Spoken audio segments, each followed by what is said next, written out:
How could a pair of Marines, armed with charts, scopes, and months of training, keep missing their target, while an old man with a cane hit the bullseye on his very first shot? The air at the firing range in Camp Lejeune was heavy with tension. Targets sat 800 yards away, small black dots against the pale dirt berm. One by one, the sharp cracks of rifles echoed, but the results were disappointing. Holes in the paper landed wide, sometimes missing completely. The smell of gunpowder hung in the late afternoon heat as two young Marines lowered their rifles in frustration. "Damn it," muttered Lance Corporal Travis McConnell, slamming his bolt shut harder than he needed to. Sweat dripped down his forehead and into his eyes, but he didn't care. He wiped it with the back of his sleeve, leaving a smear of grit across his face. Next to him, Sergeant Ryan Keller adjusted his spotting scope, lips pressed tight. "You're pulling left again. Every shot," he said, his voice clipped with irritation. Travis turned on him. "Don't start with me." "You missed the last three, too." Ryan exhaled slowly, trying to keep his own temper in check. They weren't rookies, not anymore. Both had been through months of training, past the physical grind, memorized ballistics tables until the numbers burned into their minds. They should have been better than this. A few yards behind them, their instructor barked, "Read the damn wind, McConnell!" "Keller, same for you. Targets don't shoot themselves." The Marines gritted their teeth. Reading the wind was always the sticking point. The flag on the range barely moved, but mirage shimmered above the ground, distorting the horizon. Every small change meant disaster downrange. Travis adjusted his scope, muttering under his breath. "Feels like it's mocking us." Ryan gave a humorless chuckle. "Yeah, well, the Corps doesn't hand out medals for trying. We've got to figure this out." The atmosphere around the range was almost suffocating. Other Marines had already packed up for the day, but these two were stuck, their pride on the line. The popping of rifles in the distance had quieted, leaving only the occasional gust of wind rattling the range flag. Travis looked through the glass again. Wind calls, ballistics charts, adjustments. None of it's working. Ryan leaned back, squinting toward the line of trees in the distance. "Feels like something's missing. Something we're not seeing." The instructor called time. "Reset your gear. We'll run another string in 10. His tone was sharp, but there was an edge of disappointment beneath it. Travis sat on his ammo can, pulling off his hat to wipe the sweat from his buzzed hair. "I swear, we could be out here until dark and it wouldn't matter. Feels like the harder I try, the worse I get." Ryan didn't answer at first. He stared at his rifle, the sleek M40A6 they'd trained with for months, and shook his head. No excuses, just results.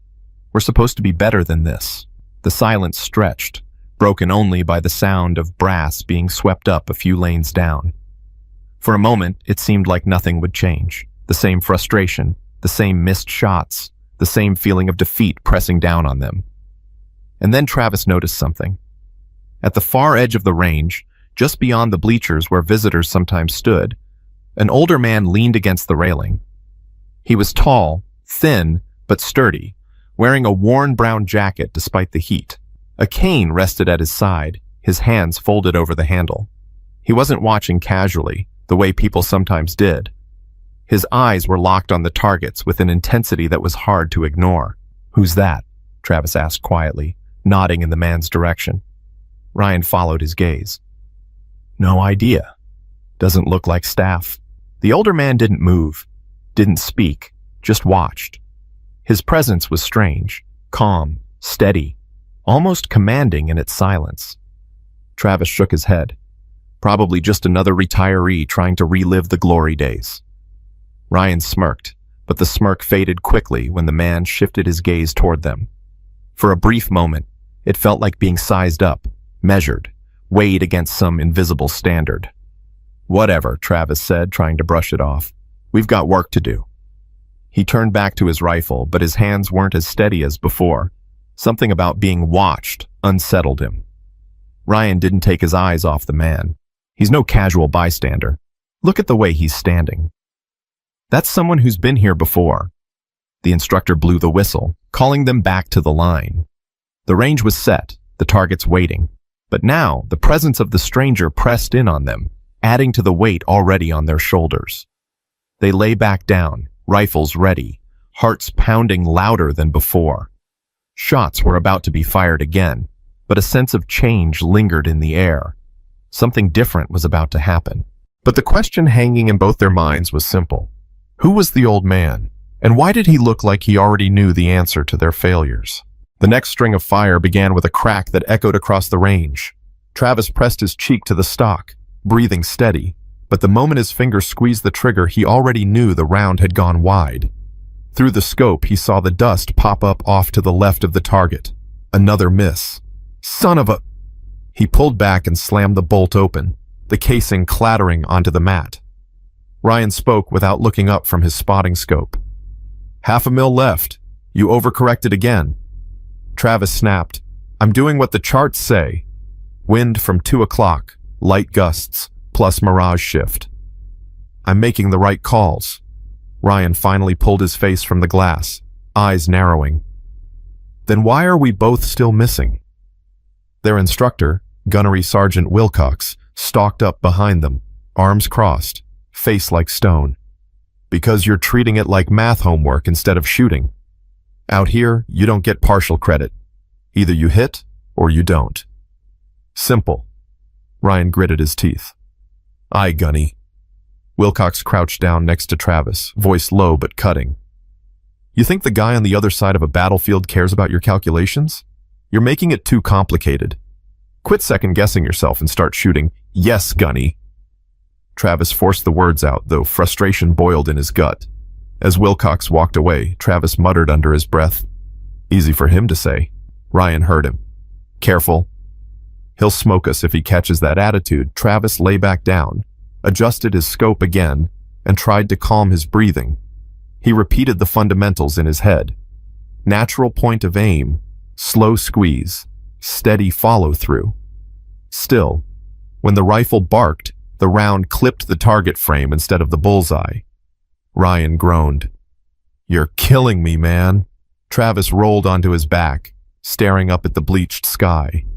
"Tell me you're doing any better." Ryan hesitated, then reloaded. He set his rifle, checked his dope, and fired. The dust kicked up a full foot low. Travis sat up, laughing bitterly. "Yeah, that's what I thought." Ryan's jaw tightened. "Don't get cocky. I'll get it." But deep down, the pressure was wearing on both of them. They were supposed to be among the best. Being on the sniper track wasn't handed out. It was earned through grit, discipline, and precision. And yet here they were, sweating it out in front of an unimpressed instructor, and now a stranger watching from the sidelines. Travis glanced back toward the bleachers. The old man was still there, motionless, eyes sharp. It was like he was studying every mistake, every twitch of hesitation. Travis looked away quickly, irritation rising in his chest. What's his deal anyway? Just standing there like a statue, Ryan didn't answer right away. He kept his scope trained downrange, but finally said, "You ever get the feeling someone knows more than you, just by the way they look at you?" Travis shook his head. "I don't care who he is. If he wants to give pointers, he can get in line behind Gunny Wilcox." Ryan smirked faintly. "Something tells me if that guy opened his mouth, even Wilcox would listen." The instructor blew the whistle again. "Last 3 shots, make 'em count." Both Marines scrambled back to their rifles. The silence around them was heavy, every eye waiting to see if they could finally pull it together. Travis steadied himself, ignoring the charts this time, focusing only on his breathing and the shimmer in the distance. He squeezed. The round struck the dirt just above the target. Close, but still a miss. Ryan fired his last round moments later. His shot wasn't much better, landing wide right. The ceasefire whistle blew. Neither Marine looked at the other. Their silence said everything. Failure. Gunnery Sergeant Wilcox shook his head slowly, then barked, "Clear your weapons." "You're done." He walked away, clearly disgusted. Travis set his rifle down and buried his face in his hands. "We're screwed." Ryan exhaled sharply, frustration burning in his chest. Not screwed, just stuck. There's a difference. Travis lowered his hands and shot him a sideways look. "Feels the same to me." Behind them, footsteps crunched in the gravel. Not Wilcox's heavy stride. These were lighter, slower, deliberate, the kind of steps made by someone in no hurry, someone comfortable in their skin. Ryan glanced back, and sure enough, the old man was walking toward them, cane tapping with each step. His face was weathered, lined with age, but his eyes were clear. He stopped just outside their lane, leaning lightly on his cane, and looked down at the two Marines without saying a word. Travis frowned. "Can we help you, sir?" The man tilted his head, voice calm but steady. "Maybe the question is, can I help you?" Ryan sat up straighter, uncertain whether to be annoyed or intrigued. The man's tone wasn't mocking. It carried weight, like every word was backed by experience they couldn't yet comprehend. Travis scoffed. "We've had enough advice for one day. Thanks." The man smiled faintly. "Advice?" "Number. I'm talking about something different. You two are trying too hard to read numbers when you should be reading the land." Ryan studied him carefully. "Who are you?" The man shifted his cane, eyes still locked on the targets. "Name's Harold Denton, Vietnam vet. Spent enough years behind a rifle to know when men are thinking too much and trusting too little." Travis raised an eyebrow, skeptical but curious despite himself. "And you think you could do better?" Harold's smile grew just a touch. "Son, I don't think.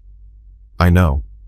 But before Travis could fire back a smart remark, Harold's calm confidence made both Marines pause, realizing something was about to happen that could change everything.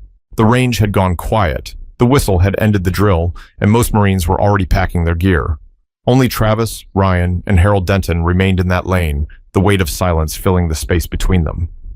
Harold adjusted his grip on the cane, tapping it once against the gravel before he spoke again. His voice wasn't loud, but it carried, a tone used to being heard without needing to shout. "You boys are making the same mistake I saw too many times back in '69. You're staring at the rifle like it's the problem, when the truth is, you're not listening to the world around you." Travis let out a short laugh, more out of nerves than humor. "Listening to the world? We're snipers, not philosophers." Ryan shot him a quick look, silently warning him to keep it respectful. Then he turned to Harold. "What do you mean by that, sir?" Harold didn't answer right away. Instead, he took a slow step closer, his boots crunching on the gravel. He crouched slightly, lowering himself with the help of his cane until he was almost level with the two young Marines. His knees cracked audibly, but he didn't flinch. "I mean, you're treating this like a classroom. Like there's one right answer on a test. Shooting at this distance doesn't work that way. You don't just calculate, you feel it." Ryan raised an eyebrow. "Feel it?" Harold nodded. "Look out there." He pointed his cane toward the targets, the gesture deliberate. "What do you see?" Travis shrugged. "Targets. Same as we've been staring at all day." "Wrong," Harold said evenly. "What else do you see?" Ryan squinted, following the line of the cane. The tall grass near the berm was swaying gently. Heat waves shimmered above the ground, distorting the outlines of the targets. A line of pines further back shifted slightly with each gust. "I see movement," Ryan admitted. "Grass, heat, trees." Harold gave a slow smile. "Now you're starting to look." That's the language of the land. Numbers matter, sure, but if you don't read what the world is showing you, you'll always be chasing your shots. Travis frowned. "We've been trained to use ballistics tables to trust the data. That's what we're taught." Harold leaned on his cane, steadying himself as he stood upright again. "And your training's good. Don't think I'm saying otherwise, but the tables don't mean a thing if you can't adjust in real time. Out there," he gestured beyond the range, to the horizon, "there won't be a neat chart waiting for you, just the wind, the earth, and your gut." Ryan exchanged a glance with Travis. Neither wanted to admit it, but something about Harold's words rang true. Travis crossed his arms. "Even if that's the case, how do you know you'd hit better?" "It's been decades since you were behind a rifle," Harold chuckled softly. "You think time makes you forget? Muscle memory doesn't fade that easy. Besides, the fundamentals never change." He glanced at Ryan. "You look like the type who'd appreciate proof." Ryan hesitated, then nodded. "I would." Without another word, Harold extended a hand toward Travis. "Let me borrow that rifle." Travis blinked. "You want to shoot?" "With this?" He gestured to the M40A6. "This isn't the same rifle you used in Vietnam. It's different." Harold's eyes twinkled with quiet amusement. Son, a rifle's a rifle. Steel, glass, and powder. The rest is just details. Ryan bit the inside of his cheek. Part of him was skeptical, but another part, the part gnawed by failure all day, wanted to see if the old man was right. Travis glanced at him. You're not seriously going to let him? Ryan cut him off. Why not? Worst case, he misses, and we're no worse off. Best case... His voice trailed off, but the thought was clear. Travis handed the rifle over, albeit reluctantly. Fine. But don't say I didn't warn you. Scopes set for my adjustments. Harold accepted the weapon with surprising steadiness. He settled down onto the mat with a grunt, adjusting his body until the rifle rested comfortably against his shoulder. His movements were deliberate, practiced, like a man who had done this thousands of times before. Ryan crouched beside him, almost instinctively taking the role of spotter. Target at 800, left lane. Harold didn't answer right away. He was watching the grass again, then the trees, then the haze rising off the ground. He adjusted the scope just slightly, then settled his cheek against the stock. His breathing slowed. Travis folded his arms tightly. Here we go. The shot broke clean. The crack echoed, and a fraction of a second later, the round punched straight through the bullseye. Silence followed. Ryan blinked, staring through the spotting scope. Dead center, he muttered. Perfect shot. Travis's jaw dropped. No way. Harold lifted his head from the rifle and handed it back calmly, as though nothing remarkable had just happened. Told you. The land talks if you're willing to listen. Travis sputtered. That could have been luck. Harold raised an eyebrow, clearly unbothered. You want me to do it again? Ryan, still stunned, leaned closer. Do it again. Harold gave a faint smile, settling back into position. He adjusted once more, fired, and another bullseye appeared almost touching the first. This time, neither Marine said a word. They just stared at the target, then at Harold, realizing their world had shifted in the span of 2 shots. But Harold wasn't finished, because what mattered more than the shots themselves was the lesson he was about to teach them. Ryan remained crouched by the spotting scope, his heart thudding in his chest. He had just watched 2 flawless rounds tear through the exact center of the target, something he and Travis hadn't been able to manage all day. It felt almost unreal, like witnessing a magic trick performed in broad daylight. Travis, on the other hand, refused to accept it so easily. He rubbed the back of his neck, still glaring at the target downrange as though staring hard enough would reveal the trick. 2 shots don't prove anything, he muttered.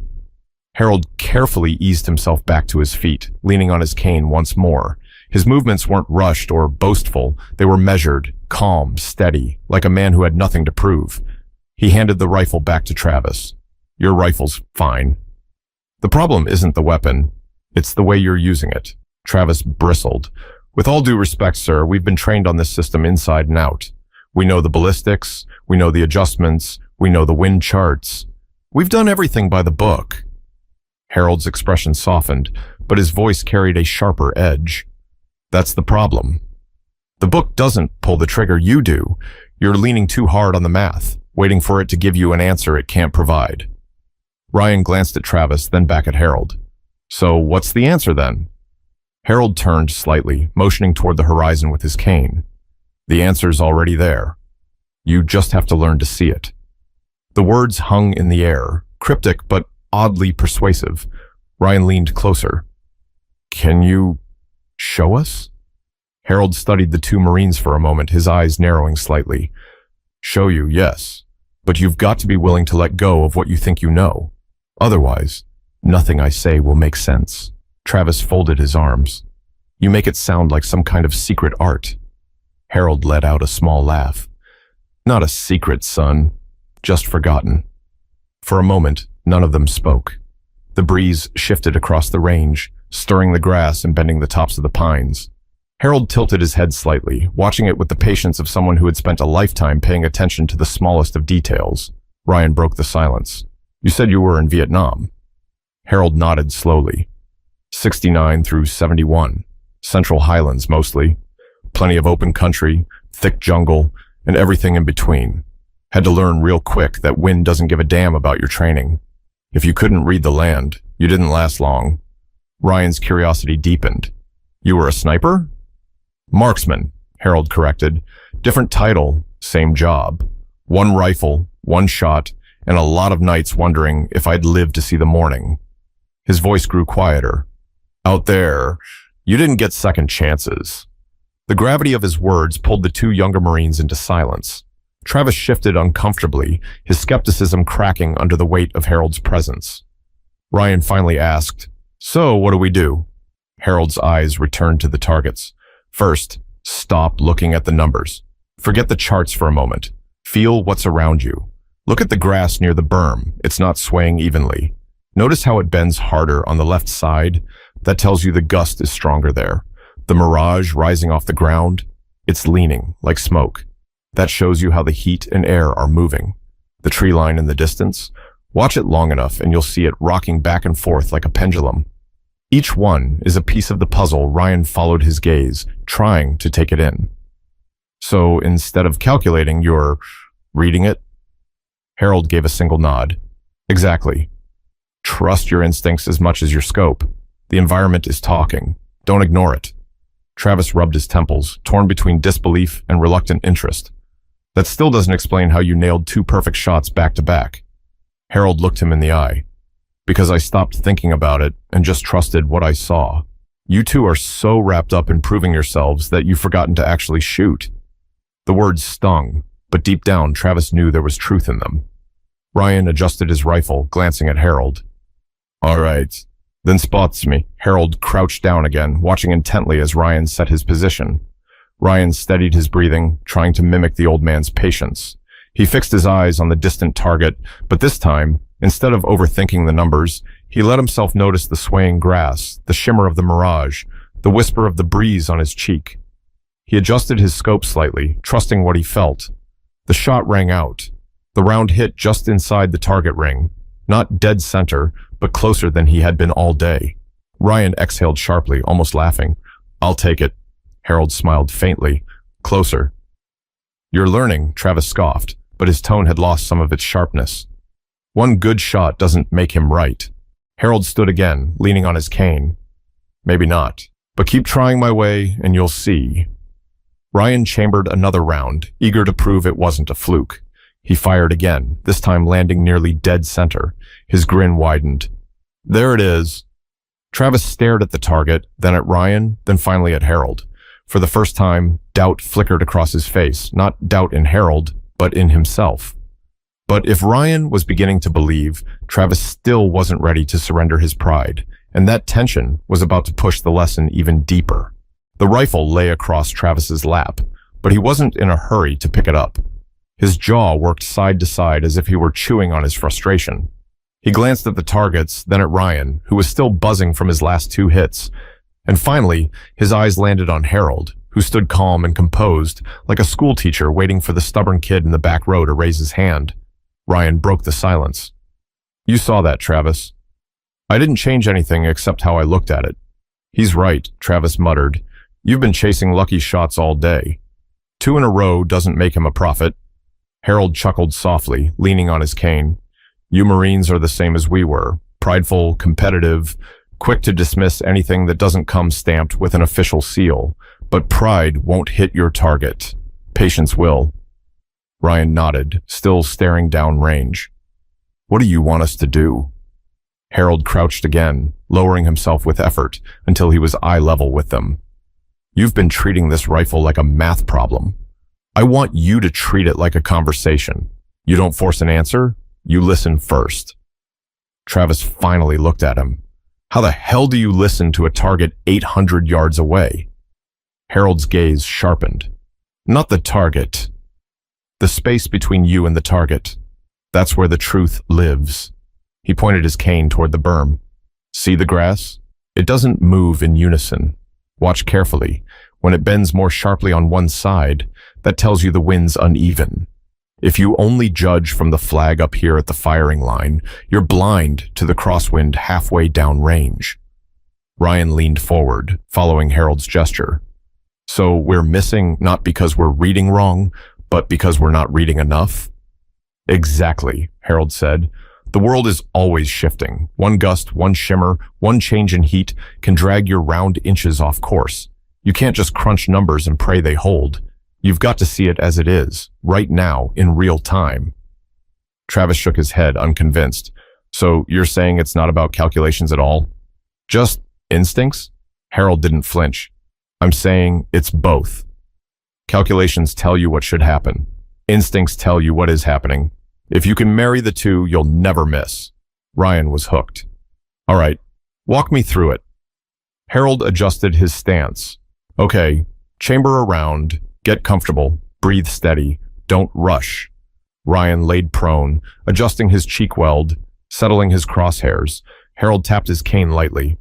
Now, don't just stare at the target, widen your focus. See the whole picture. What's the grass telling you? Ryan squinted. It's leaning right to left. Stronger on the far side, good. Now the mirage, see how it's angled? It's drifting the same way. That means your round will pull left if you don't adjust. Ryan clicked his scope, exhaled slowly, and fired. The shot struck just left of the bullseye, closer than ever before. Harold grinned. Now you're hunting.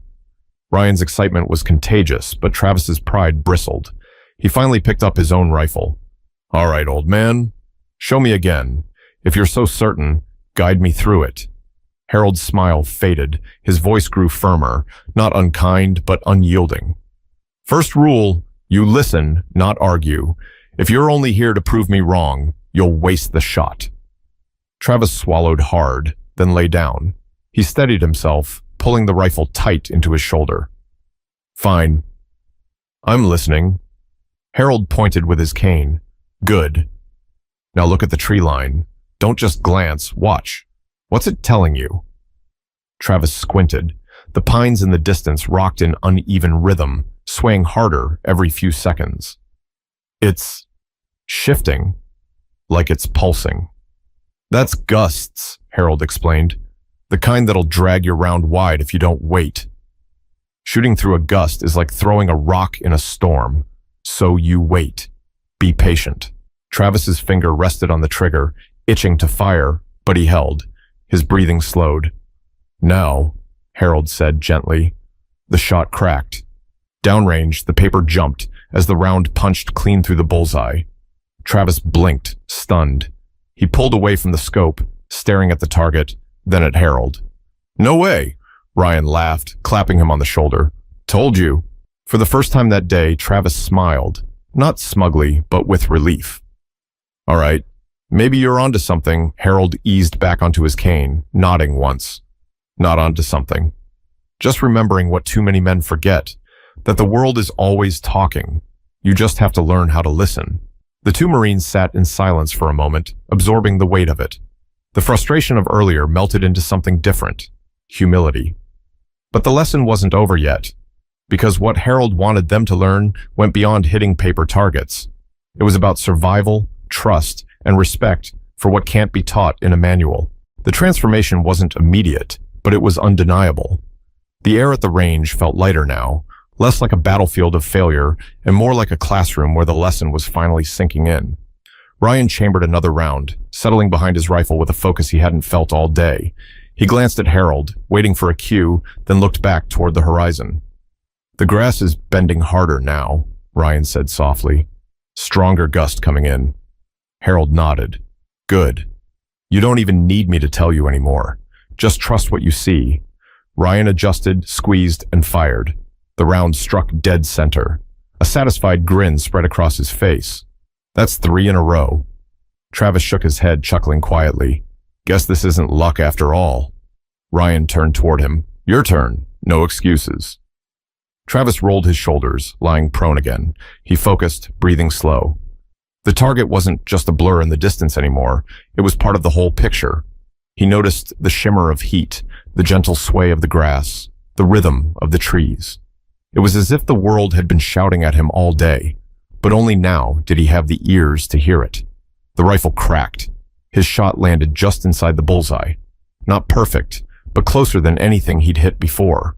Travis let out a breath and laughed. Well, I'll be damned. Harold's smile was subtle, but there. Told you. It's not about force. It's about rhythm. Ryan raised an eyebrow.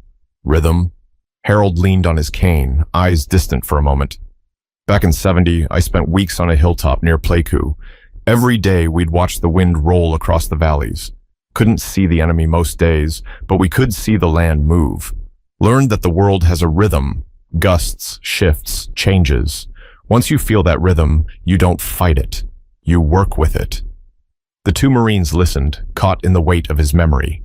Harold's tone wasn't dramatic. It was matter of fact, but that made it hit harder. Travis finally asked, Did it save you? Out there? Harold's gaze sharpened. More times than I can count. Men who trusted only their scopes got careless. Men who learned to trust the world lasted longer. He paused. Not always long enough, but longer. Silence settled between them again. The sound of distant rifles carried across the range, but in their lane, it felt like a different world.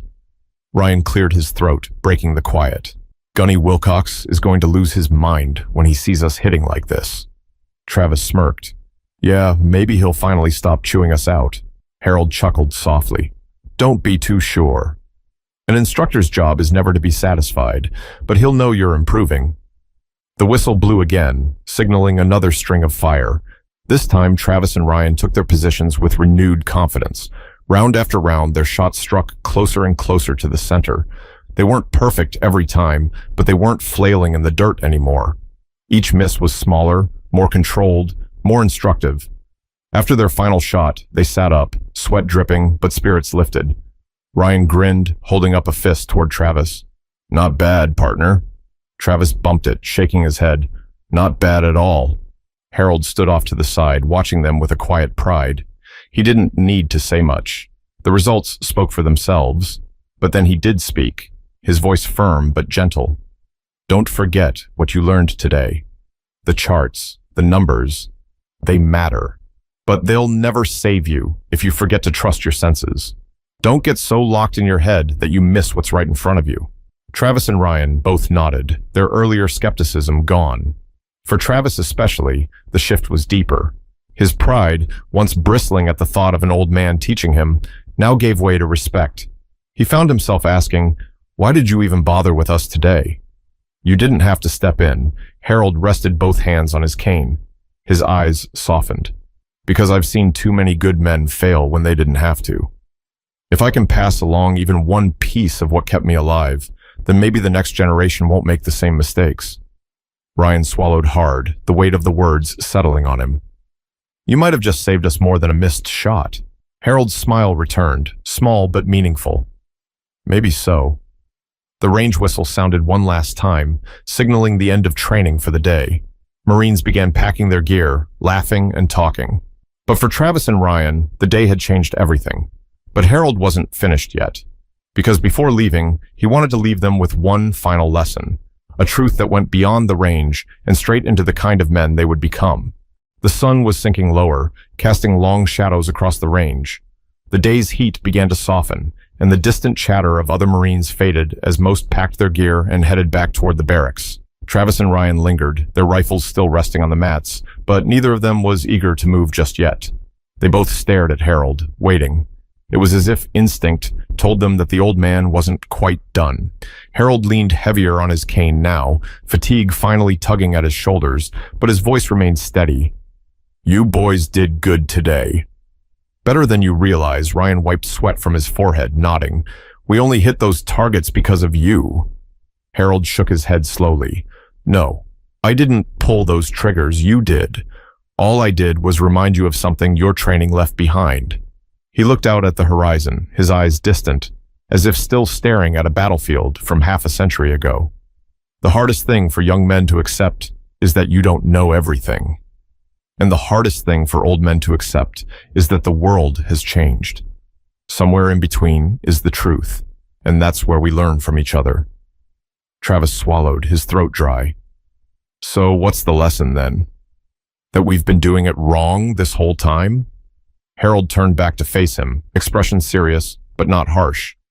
The lesson is simple. Don't ever think you're too good to listen. Not to the land, not to the wind, and sure as hell, not to the people who walked this road before you. Pride will get you killed faster than any bullet.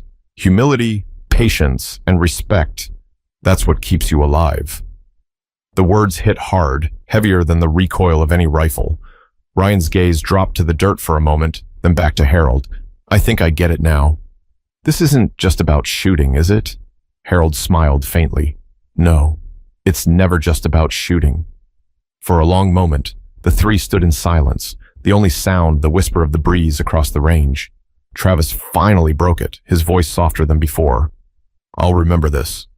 Not just for today, but for when it counts. Harold studied him, and for the first time he let out a full, genuine smile. That's all I could hope for. A sharp whistle cut across the air as Gunnery Sergeant Wilcox returned, clipboard in hand. He glanced at the fresh holes on the targets and raised an eyebrow. Well, well. Looks like somebody finally figured it out. Travis and Ryan exchanged a quick look but didn't say anything. Harold simply gave them a small nod, like a secret only they shared. Wilcox didn't ask questions. Maybe he didn't need to. He just barked. Pack it up. You've got chow in 20 A's. Wilcox walked off. Harold shifted his weight on the cane. I should be heading out too. Ryan frowned. You sure? You could stay, meet some of the others. I'm sure they'd want to hear your stories. Harold shook his head. My story isn't what matters. Yours is. All I wanted was to make sure you were writing it right. Travis stepped forward, offering his hand. Then, thank you. Really, Harold clasped it firmly, his grip still surprisingly strong despite his age. Then he shook Ryan's hand too, looking each of them in the eye. Don't waste what you learned today. The land will always tell you the truth. Trust it. And when it comes to people, listen twice as much as you speak. That'll carry you further than any rifle ever could. With that, Harold turned and began walking back toward the bleachers, his cane tapping rhythmically against the gravel. The two Marines watched him go, a quiet respect lingering between them. Ryan finally exhaled. You know, I think today was worth more than all the hours we've spent grinding on those charts. Travis nodded slowly. Yeah, funny how one guy, one lesson can change everything. He paused, then added, makes you wonder what else we've been too proud to see. As they gathered their gear and slung their rifles, both men knew they'd remember this day. Not for the shots they missed, but for the man who showed them how to finally listen. Because sometimes wisdom doesn't come from manuals or numbers or even the latest technology. Sometimes it comes from someone who's already walked through the fire, carrying scars you can't see, offering truths you didn't even know you needed. And that's what Harold Denton had given them. A reminder that real skill isn't just about pulling a trigger. It's about patience, humility, and respect for the lessons life has already written. So, if you're watching this and thinking it's just a story about rifles and Marines, remember this. Every one of us has a range we're standing on, frustrated and missing our mark. And sometimes, all it takes is listening to someone older, wiser, and willing to share what they've learned to finally hit the target. That's the real lesson. If you found meaning in this story, don't just walk away. Subscribe to the channel for more stories that remind us of what matters, respect, patience, and the wisdom that carries us forward.